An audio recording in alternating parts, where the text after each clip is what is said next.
Assalamualaikum warahmatullahi wabarakatuh. Bapak Ibu yang saya hormati, sebagai tindak lanjut dari program Managerial Development for Executive CEO Insight Laboratory for the Leader, maka pada kesempatan ini perkenalkan, nama saya Hikmat Eka Karyadi dari PT Perkebunan Nusantara 8 untuk menyampaikan dan memaparkan materi presentasi sebagai tugas akhir dari program pelatihan. Adapun tema yang kami sampaikan yaitu langkah-langkah strategis dalam rangka meningkatkan kinerja pada unit agrowisata PT Perkebunan Nusantara 8. Bapak Ibu sekalian, sebagai gambaran umum, potensi pariwisata di sektor usaha perkebunan dan pertanian mempunyai nilai jual yang sangat tinggi sebagai objek dan daya tarik wisata karena mempunyai spesifikasi khusus dan dinamis. Agrowisata N8 adalah unit usaha di bawah naungan PT PN8 yang bergerak di bidang pelayanan jasa wisata, khususnya penginapan dan fasilitas penunjang lainnya, yang memiliki beberapa lokasi yang sangat strategis. Yang pertama di Gunung Mas Puncak Bogor, yang kedua Rancabari Ciwidey, yang ketiga Malabar Pangalengan, keempat Ciater Subang Jawa Barat, yang kelima Sukawan Lembang Bandung Utara, yang terakhir Tenjo Resmi Sukabumi Jawa Barat. Selanjutnya kami sampaikan visi agrowisata, yaitu menjadi pengelola kawasan wisata yang terintegrasi berbasis kebun teh. Adapun misi kami menuju one stop recreation dengan memenuhi kepuasan pelanggan. Selanjutnya kami sampaikan identifikasi masalah yang berada di unit agrowisata. Pertama, aspek organisasi, yang kedua aspek legalitas, yang ketiga aspek keuangan, yang keempat aspek sarana prasarana, yang kelima aspek marketing dan sales, dan yang terakhir aspek sumber daya manusia yang kedepannya harus kita benahi, perbaiki menuju agrowisata yang lebih baik. Selanjutnya kami sampaikan sasaran agrowisata yang 8 ke depan. Pertama, meningkatkan image agrowisata. Yang kedua, meningkatkan brand awareness. Yang ketiga, meningkatkan branding. Yang keempat, meningkatkan pendapatan. Yang kelima, meningkatkan pelayanan kepada konsumen. Yang keenam, meningkatkan tingkat kunjungan wisatawan.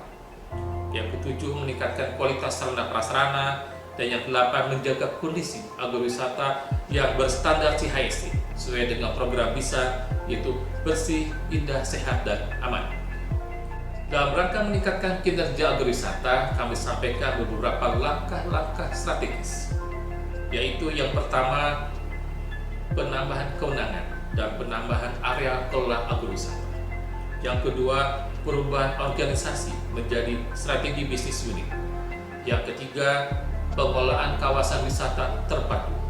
Yang keempat, program investasi, baik komersial dan non-komersial. Yang kelima, program kerjasama bisnis to bisnis partnership. Yang keenam, meningkatkan penyelenggaraan event. Yang ketujuh, program marketing dan sales. Yang kedelapan, program sarana dan prasarana. Dan yang terakhir, program sumber daya manusia. Baik Bapak Ibu, selanjutnya kami akan sampaikan ulas mengenai beberapa strategi yang telah kami sampaikan. Strategi pertama kami sampaikan itu kewenangan dan penambahan area kelola agrowisata. Dalam rangka mempermudah optimalisasi potensi pendapatan agrowisata, kami telah menyampaikan usulan dan beberapa program-program yang diberikan kepada kami melakukan kerjasama dengan mitra dan vendor dengan pertimbangan sebagai berikut. Yang pertama, dapat mempercepat proses kerjasama yang berdampak pada optimalnya peluang potensi penambahan pendapatan bagi unit agrowisata. Yang kedua, adanya daya tarik wisata bagi pengunjung tanpa menunggu program investasi. Strategi kedua, agrowisata sebagai SBU. SBU yaitu strategi bisnis unit atau dalam bahasa Indonesianya unit bisnis strategis, adalah sebuah strategi dalam pengembangan bisnis perusahaan yang berupa unit usaha yang independen tapi tetap berada dalam sebuah perusahaan yang melayani segmen usaha tersendiri, pasar tersendiri, konsumen tersendiri dengan tingkat persaingan yang tinggi.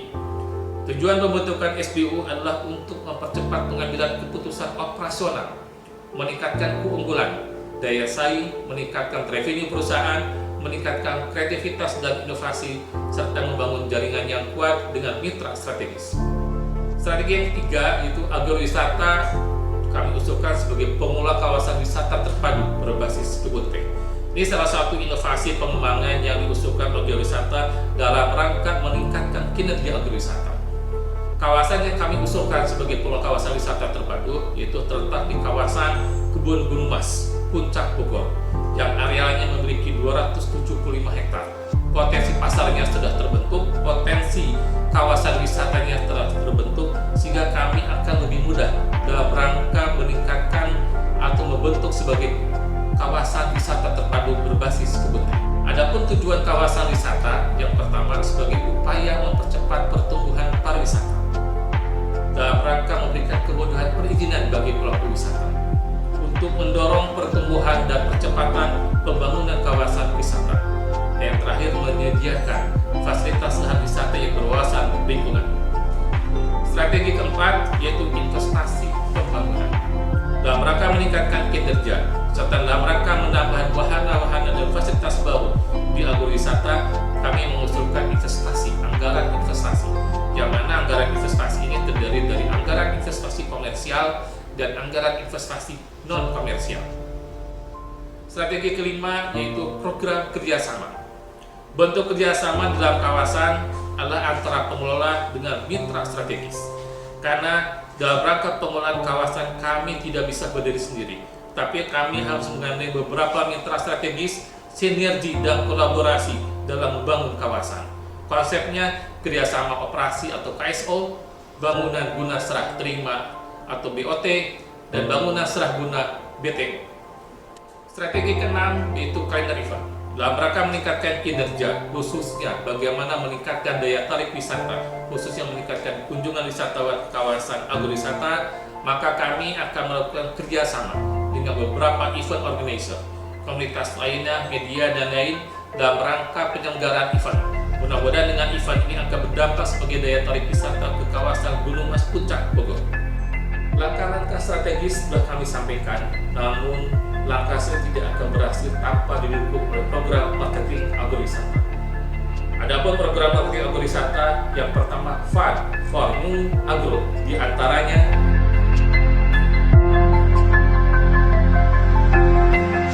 yang kedua, for Fintech Online Travel Agent dan Relationship, di antaranya, dan yang ketiga, using social media, di antaranya. Program selanjutnya yaitu program kerja sarana, prasarana, dan operasional.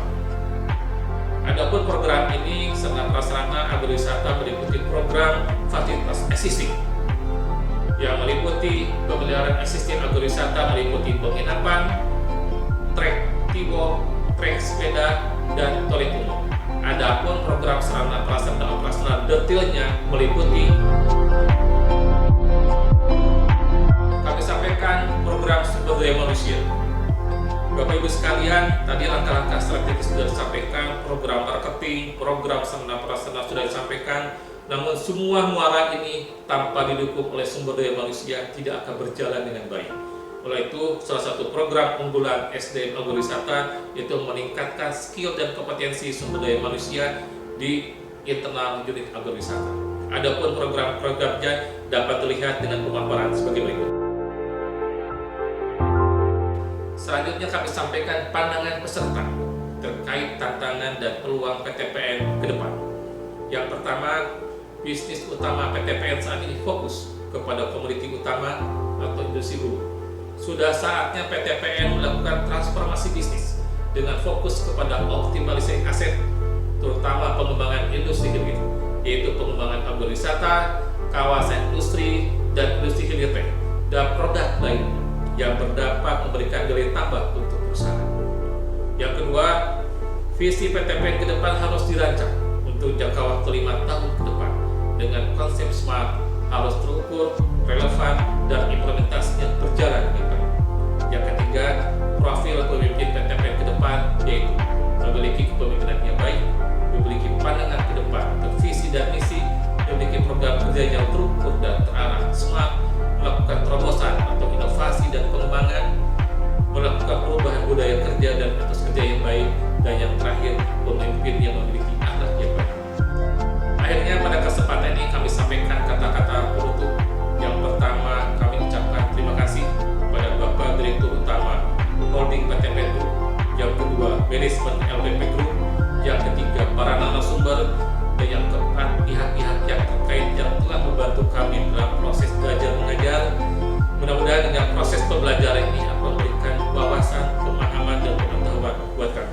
Demikian, terima kasih.